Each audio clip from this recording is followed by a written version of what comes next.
यह कहानी एक गरीब चिड़िया की है जो शिवपुर के जंगल में रहा करती है। वह एक अनाथ चिड़िया है जिसका नाम टुनटुनी है।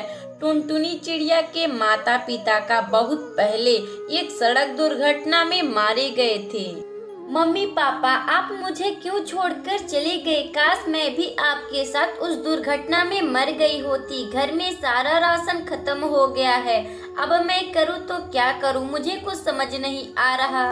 टुनटुनी चिड़िया को नौकरी की बहुत तलाश थी, मगर उसे कहीं नौकरी मिल ही नहीं रही थी। बंटी जी, अब मैं गर्भवती हो चुकी हूँ। अब मैं घर का सारा काम नहीं कर पाऊंगी। हाँ बबली, तुम गर्भवती हो गई हो, तुम्हें आराम की जरूरत है। अब मैं सोच रहा हूँ कि यह घर का काम कौन करेगा। बंटी जी, क्यों ना आप घर में एक काम वाली रख लेते हैं। वह घर का सारा काम भी कर देगी और मेरा ख्याल भी रख लेगी। मगर बबली, इस जंगल में हमें ऐसा कोई कहाँ मिलेगा। बंटी जी, क्यों ना आप रंगबाज चील के पास जाते हैं। वह पूरा जंगल घूमता है, जरूर उसे कोई पता होगा। दोस्तों, आपके लिए हम हर रोज एक नई कहानी बनाते हैं, फिर भी आप लोग हमारे वीडियो को लाइक और कमेंट नहीं करते। आप अभी इस वीडियो को देखिए और लाइक करिए। ठीक है बबली, तुम आराम करो, मैं अभी जाता हूँ और पता कर कर आता हूँ।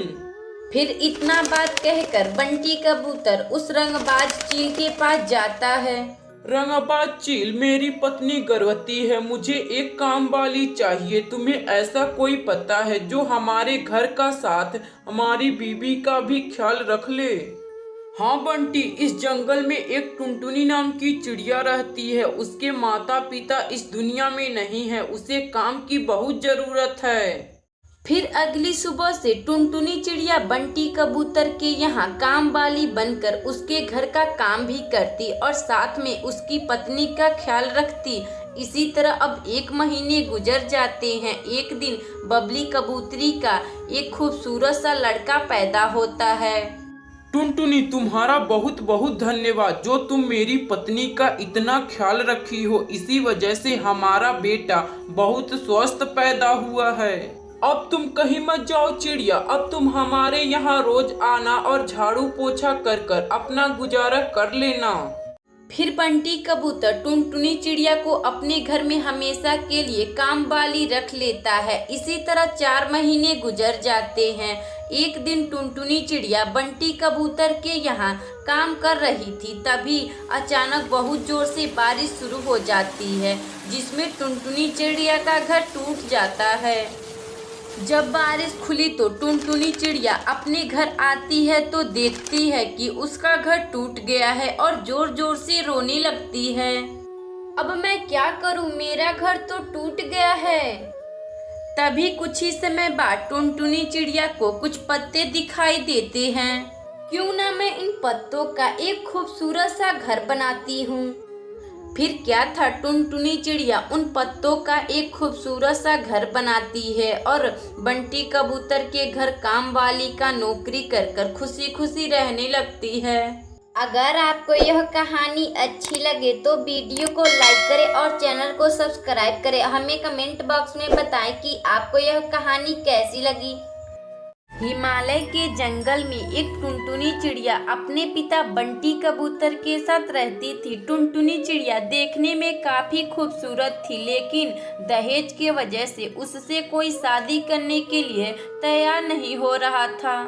पिताजी, लगता है कि मेरी शादी आप इस लगन में भी नहीं करवाएंगे। मेरी सभी सहेलियों का शादी हो गया है, बस मैं ही केवल बची हूँ। पिंकी, चिंकी और टूनी का भी शादी हो चुका है पिताजी। बेटी टुनटुनी, मैं एक छोटा सा किसान हूँ, मेरे पास उतने दहेज देने के लिए पैसे नहीं है टुनटुनी। मगर बेटी तुम चिंता ना करो, मैं कल सीतापुर के जंगल में जाऊंगा और तुम्हारे लिए एक अच्छा सा लड़का खोज कर आऊंगा। अगली सुबह बंटी कबूतर अपनी बेटी टुनटुनी चिड़िया के लिए एक खूबसूरत सा दुल्हा देखने के लिए सीतापुर के जंगल में जाता है। बंटी कबूतर को लड़का खोजने में सुबह से दोपहर हो जाता है, लेकिन टुनटुनी चिड़िया के लिए अभी तक शादी के लिए उसे लड़का नहीं मिलता। तभी उसे रास्ते में एक रंगबाज चील मिलता है। फिर बंटी कबूतर अपना सारा दुख रंगबाज चील को बताता है। हाँ बंटी, थोड़ी ही दूर पर एक बबली कबूतरी का घर है। उसका बेटा कालू कौवा शादी के लायक हो गया है, लेकिन उसके काले होने की वजह से कोई भी उससे शादी करने के लिए तैयार ही नहीं हो रहा है। तुम जाओ अपनी बेटी टुनटुनी चिड़िया के बारे में बात करो। हाँ भाई साहब, मानता हूँ कि मेरा बेटा कालू कौवा काला है, मगर यह बहुत ही मेहनती है। आप दहेज 1 भी रुपए नहीं दीजिएगा, बस अपनी बेटी टुनटुनी चिड़िया का शादी हमारे बेटे कालू कौवा से करवा दीजिए। बंटी कबूतर अपनी बेटी टुनटुनी चिड़िया के लिए एक अच्छा सा लड़का ढूंढकर शाम को अपने घर जाता है और पूरी बात अपनी बेटी टुनटुनी चिड़िया को बताता है। टुनटुनी, तुम्हारा पति बहुत ही काला है, मगर वह शादी के लिए मान गया है। टुनटुनी, तुम भी अपना शादी के लिए मान जाओ। शादी के लिए बड़ा मुश्किल से यह लड़का मिला है टुनटुनी।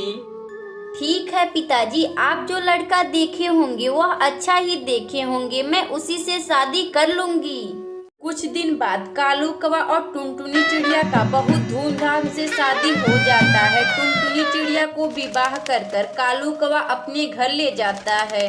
इसी तरह अब दिन बीत रहे थे, लेकिन टुनटुनी चिड़िया की सास बबली कबूतरी बहुत कपटी किस्म की सास थी। वह हमेशा टुनटुनी चिड़िया को दहेज के लिए ताना दिया करती थी। क्यों रे चिड़िया, तेरा बाप तो हमें 1 भी दहेज नहीं दिया। मेरे कालू के लिए तो बहुत दूर दूर से रिश्ता आया करता था, मैं फिर भी तुमसे ही शादी करवाई।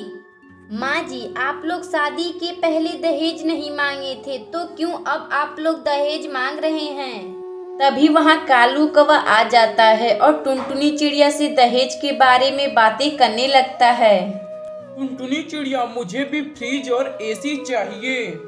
यह सब कैसे होगा जी, मेरे पापा बहुत गरीब हैं, उनके पास उतने पैसे नहीं हैं कि यह सब दे सकें। लेकिन टुनटुनी चिड़िया की सास बबली कबूतरी टुनटुनी चिड़िया की मजबूरी मानने को तैयार ही नहीं थी। इसी बीच कुछ दिनों बाद करवा चौथ का व्रत आने वाला था। एक दिन की बात है, टुनटुनी चिड़िया की सास बबली कबूतरी एक पेड़ के डाल पर बैठकर बातें कर रही थी। तभी बबली कबूतरी का पैर फिसल जाता है और वह घायल हो जाती हैं। फिर टुनटुनी चिड़िया अपनी सास बबली कबूतरी को एक अस्पताल में भर्ती कर देती है और उसे ब्लड दे देती है। उससे वह बबली कबूतरी ठीक हो जाती है। तुम्हारा बहुत बहुत धन्यवाद चिड़िया, जो तुम मेरी माँ को ब्लड देकर उनका जान बचाई हो। मुझे माफ कर दो, अब मैं तुम्हें दहेज के बारे में कभी परेशान नहीं करूँगा। हाँ टुनटुनी बहू, मुझे भी माफ कर दो, अब मैं तुम्हें दहेज के लिए कभी नहीं कहूँगी। अरे ओ टुनटुनी, तुम अपनी पति कालू कौवे के लिए करवा चौथ का व्रत नहीं रखोगी? करवा चौथ का व्रत आने वाला है।